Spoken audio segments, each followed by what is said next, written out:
Good morning students. बेटा, जो third lesson है नियोजित विकास की राजनीति, उस चैप्टर से रिलेटेड कुछ बच्चों ने मुझे फ़ोन किया और बताया कि योजना आयोग का जो टॉपिक है वो उनको अच्छे से समझ नहीं आया।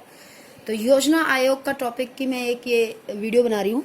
आप बच्चे ध्यान से सामने अपने बुक रख करके और साथ साथ निशान लगा करके और इसमें ध्यान से सुनेंगे और इसके साथ साथ निशान लगा लेंगे, ठीक है। देखो, सबसे पहले जो है पेज नंबर A49 है, योजना आयोग। जैसे कि पहले आपने जो है लेसन के स्टार्टिंग में पढ़ा कि योजना क्या होती है, योजना के क्या उद्देश्य होते हैं। तो बेसिकली योजना क्या होती है कि जो भी हमारे पास संसाधन है उनका इस प्रकार से प्रयोग किया जाए कि हम उससे अधिकतम लाभ प्राप्त कर सकें, अपने उद्देश्यों की प्राप्ति कर सकें, ज़्यादा से ज़्यादा विकास कर सकें, ठीक है। इसलिए जो है जो भी हमारे पास संसाधन है उनको सही तरीके से प्रयोग करके, उनको योजना अनुसार उनको प्रयोग करके जब हम उनसे मैक्सिमम लाभ प्राप्त करते हैं तो उसे ही हम क्या कहते हैं, योजना कहते हैं। तो योजना के उद्देश्य क्या होते हैं? योजना के उद्देश्य ये होते हैं कि भाई इससे जो है हमारे राष्ट्रीय आय में वृद्धि होती है, रोजगार अवसरों में वृद्धि होती है, ठीक है, निर्धनता दूर होती है, आत्मनिर्भर लोग जो है आत्मनिर्भर बनते हैं, इस तरीके की बातें हैं। तो अब योजना आयोग का जो टॉपिक है, जैसे कि हमने बात कही थी कि हमारा देश आज़ाद हुआ 1947 में, उसके बाद जो है ये सबसे पहला देश के सामने जो है प्रश्न था कि किस प्रकार से देश का विकास किया जाए। विकास भी खाली विकास नहीं, नियोजित विकास। नियोजित का मतलब प्लानिंग तरीके से, कि ये प्लान्ड तरीके से कैसे विकास किया जाए जिससे कि जो है हमारा देश जल्दी से जल्दी अधिकतम तरक्की कर सके। और हमारे पास रिसोर्सेज भी क्या थे, रिसोर्सेज भी जो है वो भी सीमित थे। तो उन सीमित रिसोर्सेज से हम कैसे अधिकतम लाभ प्राप्त कर सकते हैं, ठीक है। तो योजना आयोग देखो, सबसे पहले योजना आयोग क्या है? योजना आयोग एक संविधानोत्तर संस्था थी। संविधानोत्तर का मतलब क्या है बेटे, कि जो भी बहुत सारी ऐसी संस्थाएं हैं हमारी जो संविधान के अंतर्गत, जब संविधान बन रहा था तो उसी समय जो है उन संस्थाओं को बनाया गया था। लेकिन योजना आयोग एक ऐसी संस्था है जो संविधानोत्तर यानी कि संविधान निर्माण का कार्य पूरा होने के पश्चात जो है इसे बनाया गया। देखो यहाँ पर इसको बता रखा है कि 15 मार्च 1950 को जो है एक प्रस्ताव पारित करके इसका गठन किया गया था। जो योजना आयोग है उसका आप जो है इसके सामने लिख लीजिए यहाँ पर 15 मार्च 1950। ये कई बार जो है 1 नंबर के लिए क्वेश्चन आ जाता है पेपर में कि योजना आयोग किस प्रकार की संस्था है। तो योजना आयोग एक संविधानोत्तर संस्था है, ठीक है। योजना आयोग का गठन कब किया गया? तो 15 मार्च 1950 को योजना आयोग का गठन किया गया। लेकिन अब जैसे क्या है कि योजना आयोग को हम ज्यादा इंपॉर्टेंट इसलिए नहीं मानते हैं, क्योंकि योजना आयोग का स्थान अब किसने ले लिया है? नीति आयोग ने ले लिया है, ठीक है। योजना आयोग बेसिकली जो हम पंचवर्षीय योजनाएं देखते हैं वो योजना आयोग के अंतर्गत बनाई जाती हैं। जो पंचवर्षीय योजनाएं हैं उनका जो तरीका है, उनको जो एग्जीक्यूट करने का तरीका है, उनको चलाने का जो तरीका है वो योजना आयोग के अंतर्गत किया जाता है। तो प्लानिंग कमीशन जो होता है उसका हेड होता है, कौन होता है? देश का प्रधानमंत्री उसका हेड होता है। एक होता है अध्यक्ष और दूसरा होता है उपाध्यक्ष। तो अध्यक्ष जो है वो प्रधानमंत्री जी होते हैं, ठीक है, और उपाध्यक्ष जो है वो एक अलग व्यक्ति होता है। जैसे आजकल जो है डॉक्टर राजीव कुमार जो है वो हैं, तो समय समय पर जो है ये बदलते रहते हैं, ठीक है। इसके बाद देखो, तो तीसरी लाइन जो है अपनी 16वीं लोकसभा चुनाव के बाद नवगठित बीजेपी नेतृत्व वाली सरकार ने 65 वर्ष पुरानी योजना आयोग के स्थान पर क्या कर दिया? नीति आयोग का गठन कर दिया। तो कई बार एग्जाम्स में जो है नीति का फुल फॉर्म भी पूछ ली जाती है कि what is the full form of नीति, नीति का पूरा नाम क्या है? तो नीति आयोग का पूरा नाम क्या है? National institution for transforming India, ठीक है। ये इसका हिंदी और इंग्लिश ऐसे ही लिखा जाता है इसका नाम। इसमें जो है अपनी मर्जी से कुछ नहीं हिंदी बना देना, ऐसा नहीं कर देना इसको। ये जैसे है वैसे ही लिखना है, national institution for transforming India, ठीक है। इसका गठन कब किया गया था?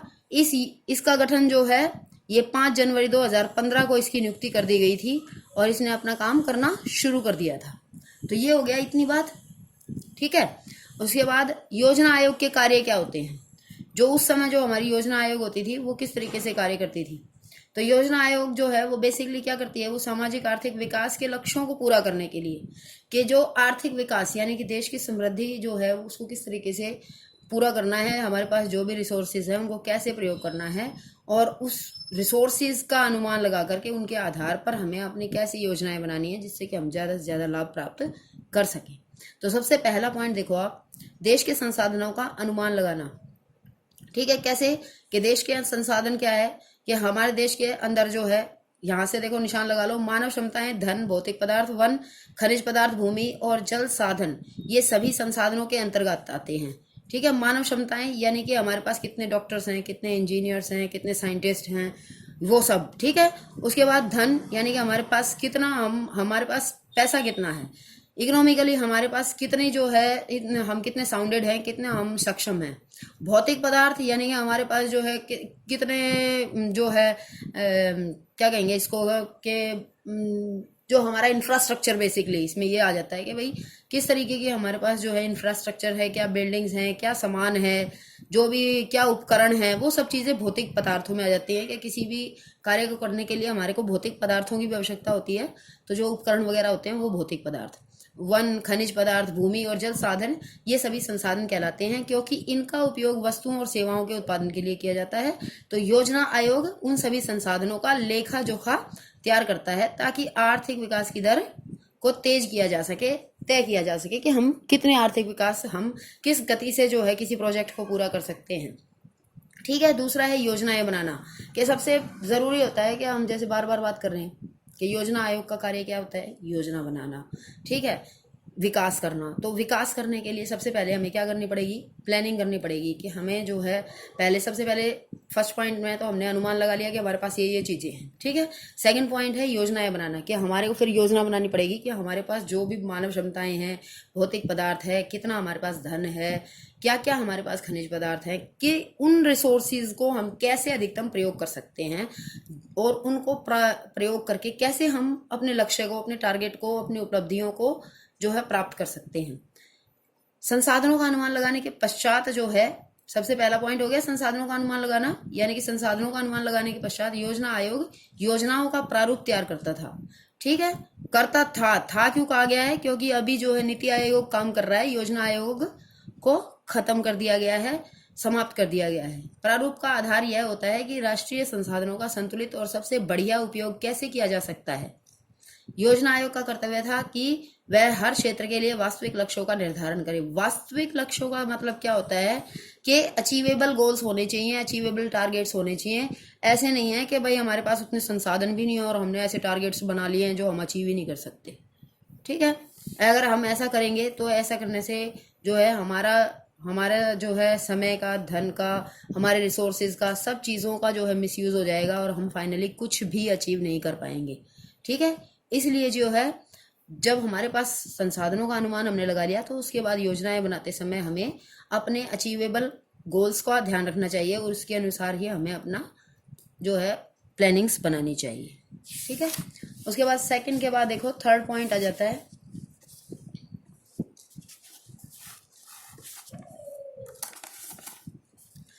विभिन्न कार्यक्रमों के बीच प्राथमिकताओं का निर्धारण। कि हमारे पास बहुत सारे विभिन्न कार्यक्रम क्या हैं, कि हमारे पास बहुत सारे कार्यक्रम हैं, देश के अंदर बहुत सारी समस्याएं हैं। ठीक है, जैसे लोगों को रोजगार प्रदान करना है, गरीबी को दूर करना है, लोगों को आत्मनिर्भर बनाना है, कृषि का विकास करना है, उद्योगों का विकास करना है, बहुत सारी जो है हमारे सामने चीज़ें होती हैं। तो उन सभी चीज़ों में हमें क्या देखना होता है बेटा, उनमें हमें ये देखना होता है कि प्रायोरिटीज़ हमें निर्धारित करनी होती है, प्राथमिकताएं हमें निर्धारित करनी होती है। जैसे एक व्यक्ति के विकास के लिए उसकी सबसे बेसिक नीड क्या है, भोजन, वस्त्र और आवास। अगर हम इन तीनों में से भी फर्स्ट प्रायोरिटी अगर किसी चीज़ को देंगे तो वो है हमारा भोजन। समझ रहे हैं आप? इस तरीके से जो है विभिन्न कार्यक्रमों के बीच, यानी कि बहुत सारे जो हमारे पास बहुत सारे प्रोग्राम्स हैं, वेरियस प्रोग्राम्स हैं, जिनमें से हमें ये निर्धारित करना होता है कि कौन सा प्रोग्राम ऐसा है, उसको पहचानना, to determine priorities for various programmes, के कौन सा वेरियस प्रोग्राम्स में से कौन सा प्रोग्राम ऐसा है जिसको हमें प्रायोरिटी देनी चाहिए। ठीक है, देखो इसमें जैसे जो है क्या ये आपके इसके अंदर जो है लिखा हुआ है कि प्राथमिकताओं में अंतर देखने को मिलता है। देखो अलग अलग योजनाओं की प्राथमिकताओं में अंतर देखने को मिलता है। उदाहरण के लिए पहली योजना ये किसकी, पहली योजना कौन सी योजना की बात कर रहे हैं, ये पहली योजना जो हमारी पहली पंचवर्षीय योजना थी जो 1952 में स्टार्ट की गई थी, उसकी बात कर रहे हैं कि पहली पंचवर्षीय योजना जो है उसमें क्या था, उसमें जो है सर्वोच्च प्राथमिकता हमने कृषि को दी थी। इसमें सिंचाई और बिजली परियोजनाओं पर हमने विशेष बल दिया था। दूसरी योजना के मुख्य उद्देश्य थे भारी उद्योगों पर विशेष बल देते हुए तेजी से औद्योगिकरण। औद्योगिकरण का क्या अर्थ होता है कि उद्योग धंधों को बढ़ाना तथा आय और संपत्ति की विषमताओं में कमी लाना। आय और संपत्ति की विषमताओं का क्या अर्थ है? विषमताओं का मतलब अमीर और गरीब के बीच का जो डिफरेंस है उसको कम करना। कि ऐसा नहीं होना चाहिए कि बहुत सारे लोग जो है वो अमीर हों और बहुत सारे लोग गरीब हों। अमीर और गरीब के बीच में इतनी बड़ी खाई नहीं होनी चाहिए कि जिससे जो है समाज में अनबैलेंस हो जाए सब कुछ। उसके बाद देखो 5वीं योजना में गरीबी उन्मूलन, 9वीं योजना में सामाजिक न्याय और ग्राम विकास तथा 10वीं योजना में रोजगार, ऊर्जा सुधार आदि की प्राथमिकताओं को निश्चित किया गया था तथा 11वीं योजना में सामाजिक न्याय, रोजगार सृजन। तो कुल मिलाकर के इस पॉइंट का कहने का मतलब ये है कि हमें क्या करना चाहिए, हमें जो है ये निर्धारित करना चाहिए कि जब भी पंचवर्षीय योजना बनती है तो कौन सी पंचवर्षीय योजना का क्या उद्देश्य है। अगला है सिफारिश करना। ठीक है, सबसे पहले संसाधनों का अनुमान हो गया, फिर उसके बाद प्लानिंग हो गई है। उसके बाद जो है अब प्लानिंग के बाद हमने ये देखना है कि भाई कौन से चीज़ों को हम प्राथमिकता दें, किनको हम पहले रखें जिससे कि हमारा ज़्यादा विकास हो। उसके बाद 4th पॉइंट है सिफारिशें करना। सिफारिश करने का मतलब क्या होता है बेटा कि हमने सारा कुछ अनुमान लगा लिया है, लेकिन अब जो है फाइनल पावर किसके हाथ में है।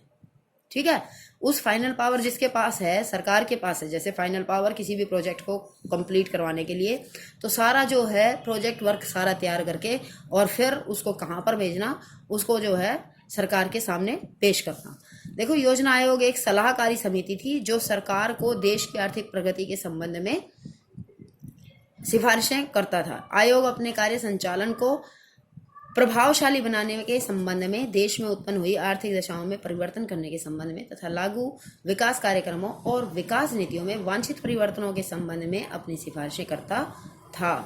ठीक है, ये सारा। इसके बाद जो है ये यहाँ तक जो है लास्ट तक इस पॉइंट को याद करेंगे। उसके बाद है आर्थिक विकास में बाधक कारकों का पता लगाना कि ऐसा कौन कौन से कारक हो सकते हैं जिनके वजह से जो है हमारा आर्थिक विकास अवरुद्ध हो सकता है।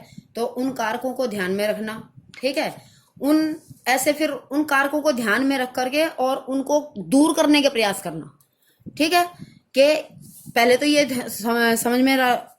समझना चाहिए कि आर्थिक विकास की प्रगति में कौन कौन से ऐसे कारक हैं जो बाधा डाल सकते हैं और अब तक किन कारणों से राष्ट्र का आर्थिक विकास नहीं हो पाया है। इन कारणों को ध्यान में रख करके आयोग उन उपायों तथा मशीनरी का भी निश्चय करता था जिसका उपयोग करके आर्थिक विकास की प्रगति हो और बाधाओं का सामना आसानी से हो जाए तथा इच्छा और निश्चय अनुसार आर्थिक प्रगति को प्राप्त किया जा सके। ठीक है, इसके बाद 6 पॉइंट देखो, योजनाओं के सफलतापूर्ण संचालन के लिए आवश्यक शर्तें निर्धारित करना। देखो, कोई भी चीज़ है, अगर हम जो है उस काम को अगर लाइटली लेते रहेंगे, कोई उसके लिए जो है स्ट्रिक्ट रूल नहीं बनाएंगे, तो वो जो भी टारगेट है उसको प्राप्त करना, निश्चित समय में प्राप्त करना बहुत ही ज़्यादा टफ हो जाता है। तो इसलिए बहुत ज़्यादा ज़रूरी है कि जो टारगेट निर्धारित किया गया है उस टारगेट के लिए कुछ आवश्यक शर्तें ज़रूर होनी चाहिए, कंडीशंस रखनी चाहिए to get success as soon as. ठीक है, जल्दी से जल्दी जो है हम उसमें सफलता प्राप्त कर सकें। तो इसका ये पूरा पॉइंट लिखेंगे, आप याद करेंगे। 7th पॉइंट देखो, योजनाओं के कार्यान्वयन और प्रगति का समय समय पर मूल्यांकन। ये बहुत ज़्यादा ज़रूरी है कि to evaluate time to time the progress achieved in the execution of plans. के जो भी एग्जीक्यूशन मतलब जो भी हमने क्रियान्वयन, जो भी हमने योजनाएं पहले हमने बना ली हैं उसको शुरू कर दिया है। ठीक है, अगर हमने योजनाएं बना ली और उसको शुरू कर दिया है लेकिन उसको कभी भी हमने इवेलुएट नहीं किया, कभी भी उसका मूल्यांकन नहीं किया कि काम कहाँ तक चल रहा है, किस तरीके से चल रहा है, प्रोग्रेस हो भी रही है या नहीं हो रही है, समझ रहे हैं आप। तो अगर हम ऐसे किसी भी प्रोजेक्ट के बारे में इस तरीके से उसको इवेलुएट करेंगे ही नहीं, उसका मूल्यांकन करेंगे ही नहीं, तो ऐसी स्थिति में ये भी हो सकता है कि वो प्रोजेक्ट क्या हो सकता है, धीरे धीरे फेल हो सकता है। और ये भी हो सकता है कि वो प्रोजेक्ट जो है वो आवश्यकता से ज़्यादा समय तक चलता ही रहे, और ये भी पॉसिबल है कि वो प्रोजेक्ट जो है वो समय पर पूरा ना हो और वो यूजलेस भी हो सकता है। ठीक है, ये भी हो सकता है। तो इसलिए जो है एग्जीक्यूशन के बाद इवैल्यूएशन करना किसी भी प्रोजेक्ट के लिए सबसे ज़रूरी स्टेप है। ठीक है, तो अब ये बात आती है बेटा कि इस क्वेश्चन को आपको करना कैसे है एग्जामिनेशन पॉइंट ऑफ व्यू से। देखो, एग्जामिनेशन पॉइंट ऑफ व्यू से जो है ये क्वेश्चन 4 नंबर्स के लिए इम्पॉर्टेंट है। आपको 4 नंबर के हिसाब से इसमें से जितने भी हमारे टोटल 7 पॉइंट्स हैं, 7 में से आप कोई भी 4-5 पॉइंट्स, मैं तो कहूँगी पहले 4-5 पॉइंट आप याद करें। ठीक है, 4-5 पॉइंट आप याद कर सकते हैं। बाकी अभी क्या हो गया है कि योजना आयोग जो है वो ख़त्म हो चुका है, तो इसलिए योजना आयोग के बारे में आपको जो है 90 मतलब 50-50 यूँ कह सकते हैं कि आ भी सकता है और नहीं भी आ सकता है। बाकी योजना आयोग जो है अब आता नहीं है, नीति आयोग का ज़्यादा जो है अब पूछा जाता है नीति आयोग के बारे में, ठीक है।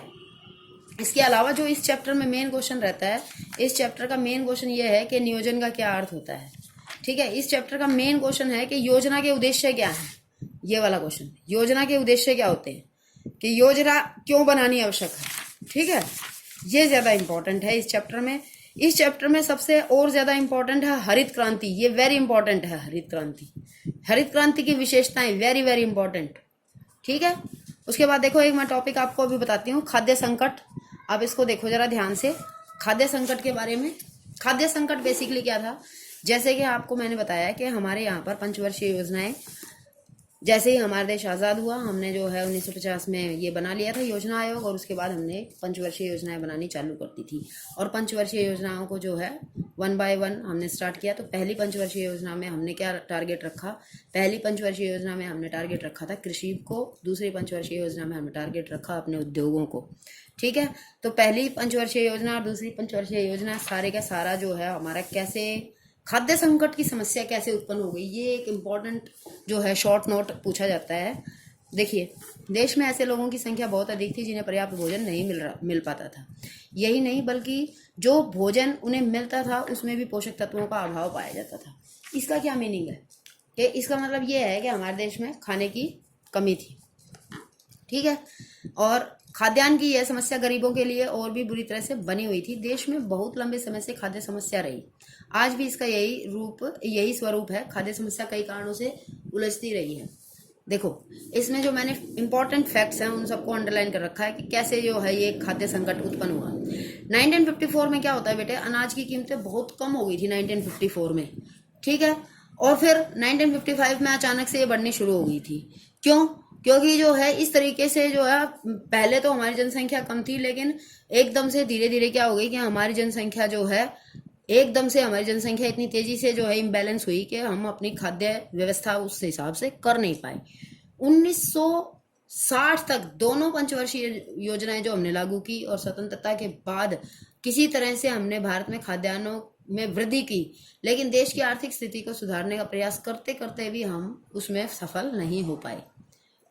1965 और 67 ये दोनों जो है बहुत इंपॉर्टेंट ईयर हैं। 1965 से 1967 के बीच देश के अनेक हिस्सों में सूखा पड़ा, और इसी अवधि के बीच भारत को क्या हुआ था, 1962 में आप सब बच्चों को पता है भारत के ऊपर चीन ने आक्रमण कर दिया था, और 1965 में भारत के ऊपर पाकिस्तान ने हमला कर दिया था, ठीक है। तो इन दोनों हमलों से भी क्या हो गया, इन दोनों हमलों की वजह से भी भारत का जो रक्षा बजट था वो भी गड़बड़ा गया, और इसी बीच भारत को विदेशी मुद्रा के संकट को भी झेलना पड़ा। तो ये खाद्यान्न संकट बेसिकली जो है ये बहुत ही इम्पोर्टेंट जो है एक नोट के रूप में पूछा जाता है। भारत में पड़ने वाले अकाल ने उत्तर भारत पर सबसे अधिक नकारात्मक प्रभाव डाला। बिहार में संकट सबसे ज्यादा विकराल था, समझ गए। वहां पर अकाल जैसी स्थिति पैदा हो गई थी, और बिहार के सभी जिलों में खाद्यान्न का इतना बड़ा अभाव था कि लोग वहां भूख के मारे मर रहे थे, लिटरली मर रहे थे, वो सच में मर रहे थे, ठीक है। ये ऐसी स्थिति पैदा क्यों हुई, क्योंकि पहले क्या होता था, पहले जो है राज्य भी क्या करते थे, ये जोनिंग सिस्टम अपनाते थे। जोनिंग सिस्टम क्या होता है, जोनिंग सिस्टम का मतलब ये होता है कि एक स्टेट दूसरे स्टेट के अंदर जो है अपना सामान नहीं भेजेगा, उस पर वो जो है प्रतिबंध लगा देते थे। अगर मान लीजिए जैसे जो है हरियाणा के अंदर बहुत ज़्यादा गेहूं हो रहा है, लेकिन हम जो है अगर हिमाचल प्रदेश को अपना गेहूं नहीं देना चाहते तो हमारी मर्जी है, समझ गए आप। अगर गुजरात के अंदर जो है बहुत ज़्यादा जो है कॉटन वहाँ पर है और वो हमें नहीं देना चाहते हैं तो वो उनकी मर्जी है, इस तरीके से। लेकिन इससे क्या होता है कि सिस्टम इससे खराब हो जाता है। इससे चीज़ें देश के अंदर होते हुए भी जो है एक राज्य दूसरे राज्य को अपने चीज़ों का निर्यात नहीं कर पाता है, तो उससे जो है सारा इम्बैलेंस हो जाता है। चीज़ें होते हुए भी लोग जो है उसका अभाव में रहते हैं। तो उन दिनों सरकारों ने क्या कर रखी थी कि सरकारों ने जो है एक राज्य से दूसरे राज्य में अनाज के लाने ले जाने पर प्रतिबंध लगा रखा था, और इसी दृष्टि से जो है राज्यों के क्षेत्र या जोन बनाए हुए थे। इससे क्या कहते हैं हम, जोनिंग प्रणाली, और इसकी वजह से जो है बहुत ज़्यादा खाद्य जो है संकट गहराता गया ही है। फिर इसके नीचे परिणाम दे रखे हैं, ये सारे 1 बाय 1 आपको पढ़ लेने हैं। ठीक है, बिल्कुल इजी पढ़े हैं, एकदम आसान। ठीक है, फिर उसके बाद ये देखो हरित क्रांति, जो एक बहुत इंपॉर्टेंट टॉपिक है, कि तीसरी योजना अवधि से सरकार ने कृषि क्षेत्र में पैदा खाद्यान्न संकट का तकनीकी हल खोजने का प्रयास किया। तकनीकी हल का मतलब क्या है बेटा? तकनीकी हल का मतलब ये है कि जो टेक्निकल रूप से अगर हम किसी चीज को जो है इम्प्रूव करेंगे तो ज्यादा बेहतर होगा। एक तो हम कॉपी पेन से लिखें किसी चीज को, ठीक है, और एक जो है एक हम मान लीजिए उसको टाइपराइटर की मदद से लिख करके उसकी फोटो स्टेट कॉपी निकाल लेते हैं, तो वो बहुत सारी कॉपीज हमारे पास एक ही टाइम पे हो सकती हैं।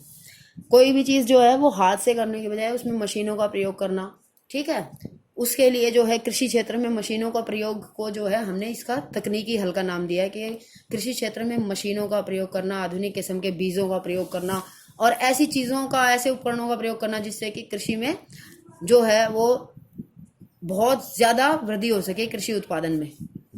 ठीक है, हरित क्रांति जो है इसका क्या अर्थ होता है कि हरित क्रांति को यदि कृषि का आधुनिकीकरण कहा जाए तो इसमें कोई अतिशयोक्ति नहीं होगी।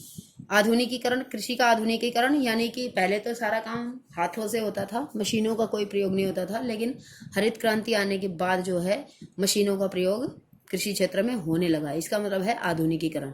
अतिशयोक्ति का मतलब तो आपको पता ही है बेटा, अतिशयोक्ति मतलब कोई भी चीज को हम बढ़ा चढ़ा के कह रहे हैं, तो ऐसा नहीं है कि बढ़ा चढ़ा के कहने वाली बात नहीं है, ये बिल्कुल सही बात है।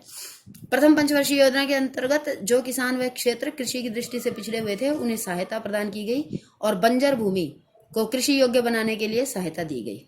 ठीक है, उन क्षेत्रों में जहां सिंचाई की व्यवस्था नहीं थी वहां सिंचाई के साधनों की व्यवस्था की गई। अब इस नीति को छोड़ दिया गया। ठीक है, सरकार ने अब उन क्षेत्रों पर ज्यादा संसाधन लगाने का निर्णय लिया कि देखो, जैसे मैंने आपको पढ़ाया था पहले कि जॉन रोल्स क्या कहता है कि गरीबों को अमीर बनाने से जो है देश तरक्की नहीं करता है, बल्कि तरक्की देश की कब होती है? जब हम अमीरों को और अमीर बनाते हैं।